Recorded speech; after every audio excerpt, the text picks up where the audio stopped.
Bonjour, notre Seigneur Jésus de Nazareth, vous bénisse en cette belle journée du 12 août 2021, qu'il vous comble de toutes ses grâces et vous donne vraiment d'être des chrétiens qui passent du temps dans sa présence, à ses pieds pour être instruits par le Seigneur.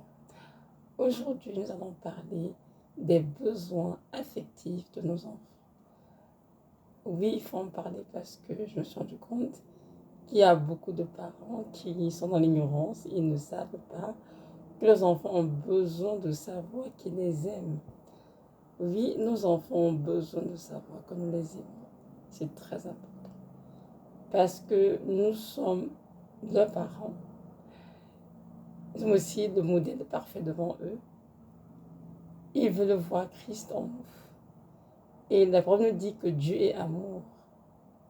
Et Dieu nous invite, nous, en tant qu'adultes chrétiens, à nous aimer ardemment, à avoir beaucoup d'affection les uns pour les autres. Donc nous aussi, nous devons entre tout avoir beaucoup d'affection pour nos enfants. Les enfants sont une mission du Seigneur, c'est certes, mais ils viennent avec une grande responsabilité. Et le tout premier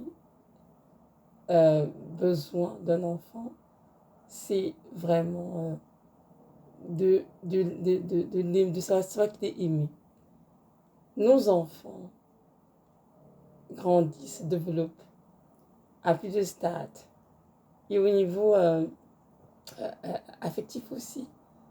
Ils ont besoin de savoir qu'on peut aimer et qu'on peut se laisser aimer par d'autres personnes. Et le parent est là pour ça. C'est une de ses responsabilités. Les enfants ont besoin d'avoir une relation avec leurs parents. Dans chaque famille, un papa a une relation avec tous ses enfants. Il peut avoir une relation différente avec chacun de ses enfants. La mère aussi a une relation avec ses enfants, chacun pour sa part. Et dans cette relation qui sera développée, le parent pourra justement donc se révéler l'enfant et montrer combien il aime son enfant. Il y a des parents qui se disent qu'en donnant à leur enfant tout ce qu'il désire comme matériel, des jouets, toutes sortes de gadgets, la nourriture à manger, un toit pour y vivre, c'est assez. Là, je ne pouvais avoir un enfant que je veux. Non, ça n'a rien à voir. Comment mieux qu'un enfant qui, depuis la naissance jusqu'à l'adolescence, ne mesure pas forcément ce que nous mesurons et ne perçoit pas les choses comme un adulte. Donc pour nous, en tant qu'adulte, on se dit, ben, je travaille dur, j'ai acheté une maison pour ma famille, je pourvois tous les besoins à la maison, dont les enfants ne manquent de rien, dont ils savent qu'ils sont aimés. Non, pas forcément. Il y a des enfants qui vivent dans une maison où il y a l'abondance, il y a absolument tout, ils ne manquent de rien. Mais ils ont toujours ce vide en eux parce qu'ils ne se sentent pas aimés. Que veut dire aimer? Aimer veut dire prendre du temps de qualité avec la personne que nous aimons, dont les parents sont invités à avoir tous les jours un temps de qualité avec leurs enfants. À chacun de planifier comme bon lui semble sur son agenda, à chacun de trouver, comment dirais-je, un moyen de séduire un moment pour passer du temps avec l'enfant. C'est important. Parce que c'est dans ce temps de qualité que cet amour sera, comment dirais-je, sera révélé à l'enfant et que l'enfant va avoir ses besoins affectifs comblés. Oui, exemple. Un parent peut décider de dire aujourd'hui, je vais passer du temps avec mon enfant dans la lecture. Je vais lui lire une histoire, ou bien on va se conter des histoires. Ça peut durer 15, 20 minutes, 30 minutes. Mais durant ce temps, le fait d'échanger l'enfant vient combler son besoin affectif. Il sait que papa est là pour moi, maman est là pour moi, et je suis en train de passer du temps avec maman, et avec papa seul à seul. parfois aussi, on peut le faire ensemble avec les autres enfants. Pas de problème. Dans tous les cas, nous devons toujours avoir un temps pour échanger avec chacun d'eux. Même durant, même si c'est une réunion familiale, même si c'est un cours, comment dirais-je, un moment de leçon biblique ensemble avec les enfants. On échange avec chacun d'eux pour entendre ce qui sort de leur bouche, pour entendre ce qui est dans leur cœur aussi, pour les découvrir en tant qu'enfants. Et durant ce moment, je trouve des échanges qui sont faits. Et c'est dans ces échanges que les enfants sont comblés au niveau des besoins affectifs. L'enfant a besoin de se sentir accepté, désiré dans la famille. Et nous pouvons utiliser beaucoup d'activités pour les lui démontrer. Comme par exemple, nous pouvons, j'ai fait la lecture, faire de la lecture d'enfant. Nous pouvons aller faire la lecture d'enfant. On peut dire, bon, aujourd'hui, on va aller faire une marche ensemble. De 1h30 minutes, pourquoi pas. C'est une bonne idée de passer du temps des enfants. Dans une marche, aller ensemble, bavarder durant le chemin, faire des blagues, faire plein de petites choses. Et cela renforce la relation entre le parent et l'enfant, mais aussi cela vient démontrer à l'enfant que nous l'aimons véritablement. Cela peut être aussi à la bibliothèque, pourquoi pas ensemble, avec mon papa, chercher des livres à lire. Le temps d'y aller, d'aller fouiller les livres, vérifier ce qu'on veut choisir ensemble. C'est un moment important pour l'enfant. On peut aussi tout simplement s'asseoir l'enfant, lui enseigner la parole de Dieu, échanger sur différents sujets de la Bible ensemble et passer du temps de qualité ensemble dans la présence de Dieu. Donc il y a tellement de façons de montrer aux enfants que nous les aimons. Et j'ai compris que c'est vraiment en leur donnant un temps de qualité. Le fait de dire, je te donne ce que tu veux, je te paye la scolarité, je te paye les vêtements, tu as un toit, tu as de quoi manger, tu manques de rien, donc je t'aime. Non, ce n'est pas assez. Il est vrai, ça fait partie, je ne refuse pas de pouvoir besoin de sa famille, ça fait aussi un signe d'amour, je ne refuse pas. Mais comprenons que les enfants, vu le âge que j'ai dit tout à l'heure, entre naissance et l'adolescence, ne perçoivent les choses comme nous les percevons, nous adultes. Donc c'est important que nous puissions leur démontrer que nous les aimons avec des actes concrets, avec des paroles concrètes aussi, qui sont accompagnées des actes vraiment concrets. C'est très important. J'ai regardé un film un jour, et dans ce film, il y avait un papa justement qui était très riche. Il avait un fils, je crois de 5 ou 6 ans, qui habite avec lui. Et il offrait à cet enfant, je vous assure, tout ce qu'un enfant peut désirer dans ce monde, peut désirer. Il avait une belle maison, l'enfant avec une nounou. L'enfant avait tout ce qu'il désirait. Et un jour, il a demandé à son papa, combien, papa, on te paye par heure sur le travail? Son père a dit $25 de l'heure. Et là, l'enfant a acheté une argent de poche, d'économiser un peu. Un jour, ça fait $25. Et il a demandé à son papa un soir. Il a dit, papa, il a dit, oui, mon fils, qu'est-ce qu'il y a?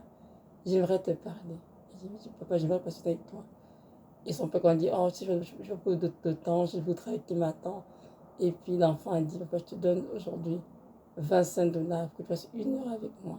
Passer 1 heure de ton temps, pour que tu aies payé $25 de l'heure à ton travail. Le papa était sous le choc et il a fondu en larmes.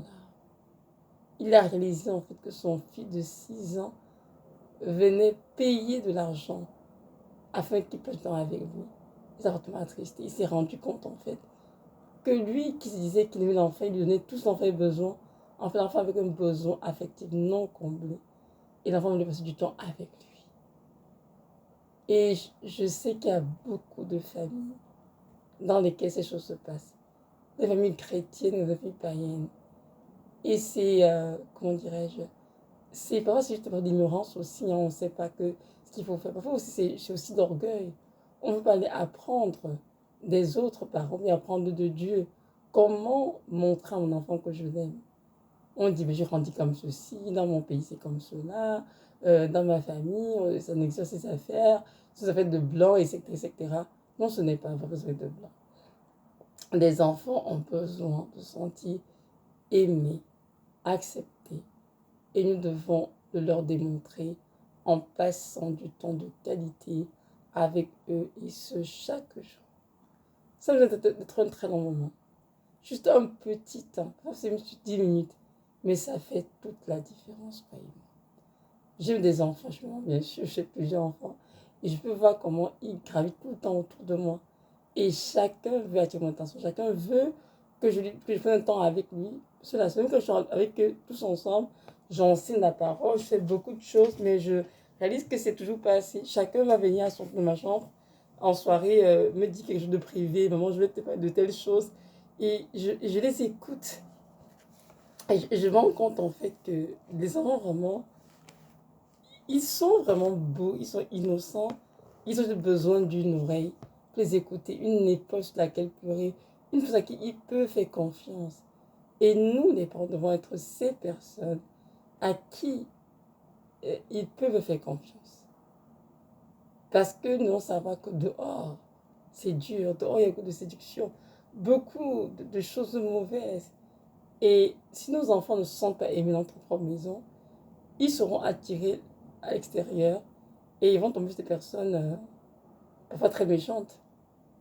Et vu leur vulnérabilité, ils seront séduits par l'amour de quelqu'un d'autre qui pourra les conduire dans des chemins que nous ne voulons pas, qui pourront même détruire leur vie. Donc c'est pourquoi nous devons comprendre que notre responsabilité première envers nos enfants, c'est de les aimer. Même dès qu'on les a conçus, on leur parle de sont dans ton ventre en tant que fœtus, on leur chante des mots, des paroles douces pour leur faire comprendre qu'on les aime, qu'on les désire, qu'on les attend. Que de naissance, on attend ça impatiemment. Donc quand ils naissent, nous continuons le travail sans nous arrêter. Que nos enfants fassent des erreurs, qu'ils aient des échecs, peu importe ce qu'ils font dans la vie, ils doivent savoir et ressentir que nous les aimons. C'est très important. Parce que notre amour forme autour de leur cœur un bouclier de protection et leur donne vraiment cette assurance, cette confiance en eux, que peu importe ce qui se passe dehors, maman et papa sont tout là pour moi. Et c'est important qu'ils sachent ça. Bien sûr, on parle d'amour de Dieu, de la protection divine, de l'amour de Christ pour eux. Mais nos enfants veulent voir d'abord cet amour en nous. Ils veulent voir Christ en nous d'abord. Et petit à petit, ils vont se faire une idée de qui est ce Jésus, on le prie, et ils vont finir par avoir une relation avec le Seigneur. Mais j'ai découvert que Dieu est vraiment leur Père aussi, et qu'il est là pour eux en tout temps, en tout lieu. Mais nous sommes ceux qui voient, comment dirais-je, de manière tangible.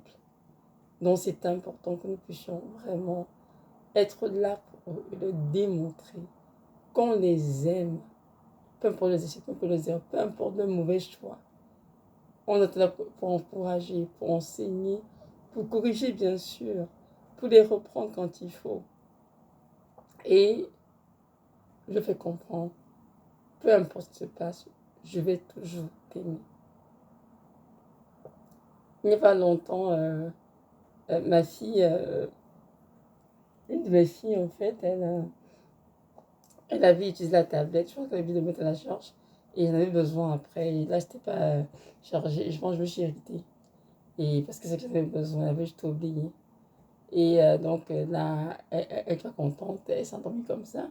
Et le lendemain matin, je trouvais qu'elle était bizarre, je trouvais qu'elle était différente comparé d'habitude.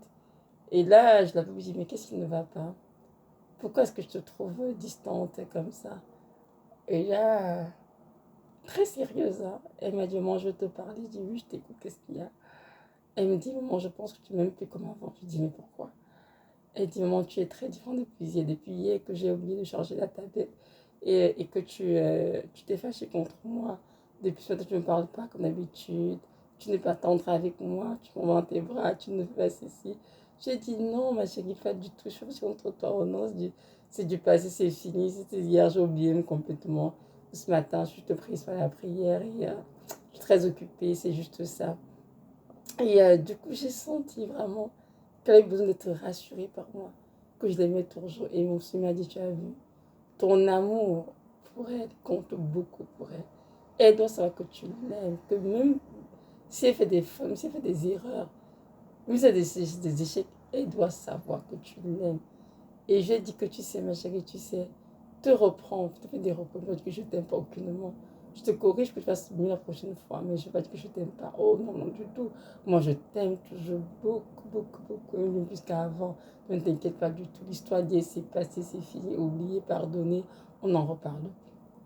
Mes frères et sœurs, nos enfants ont besoin qu'on leur dise qu'on les aime, qu'on leur démontre qu'on les aime. Pas juste au niveau des cadeaux, comme je dis, au niveau d'avoir un toit, avoir de quoi manger, avoir des vêtements pour se vêtir, mais vraiment en passant du temps de qualité avec eux. C'est très important. Chaque parent peut choisir son emploi de temps pour trouver ne serait-ce que 2 ou 3 fois la semaine, même si ce n'est pas tous les jours, pour passer du temps avec son enfant. Aller jouer au soccer ensemble, aller jouer au basketball ensemble, aller prendre une crème glacée à la crèmerie, pourquoi pas ensemble, en marchant, en échangeant. Même s'ils sont plusieurs enfants, allez avec tous les enfants en même temps, ce n'est pas grave. Tous sauront que vous les aimez pareil et que vous faites votre mieux. Donc vous inquiétez pour ça, pas besoin d'avoir toujours un temps avec chacun, un an, pas forcément. Ils sont nombreux, on les sort tous ensemble et puis ce n'est pas grave, ils comprennent cela. Et échanger avec les enfants, apprendre aussi à mettre la télévision off pour les écouter, pour échanger avec eux, parler des sujets de la vie, de la parole de Dieu, du sport, du cinéma, de plein de choses. Tout cela pour bâtir votre relation avec vos enfants. C'est très important.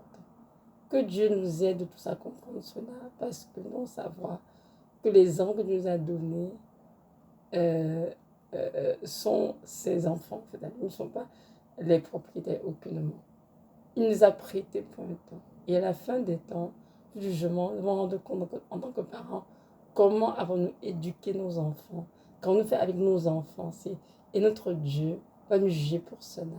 Donc ce n'est pas une affaire pendant la légère, aucunement, au contraire. Nous devons vraiment faire notre mieux pour être des parents sur le cœur de Dieu. Et n'oublions pas que notre Dieu, qui est là, c'est infini, connaît mieux que nous nos enfants. Car celui qui les a créés et qui les a formés dans le sein maternel. Donc, en allant à lui dans l'après, il nous montrera comment faire pour définir une relation à nos enfants et aussi comment combler les besoins affectifs de nos enfants qui sont au-dessus de tout ce qui est matériel, de finances, etc. Nos enfants ont besoin de nous. Dans cette société perverse et corrompue, où c'est vie de mal jour après jour, et c'est à nous de forger Christ en eux, afin qu'ils sachent que nous les aimons et que Dieu les aime encore plus et qu'il veut compter sur nous en tout temps, en tout lieu. Donc voilà. Merci d'avoir écouté, soyez richement bénis et que notre Dieu, que toute sa grâce d'être des parents, sont le cœur de Dieu. Amen.